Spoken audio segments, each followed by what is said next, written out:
I got this part broken off.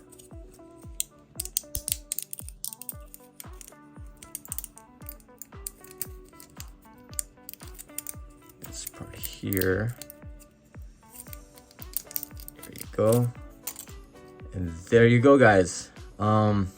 Yeah, that was definitely way less painful other than removing the supports using normal supports.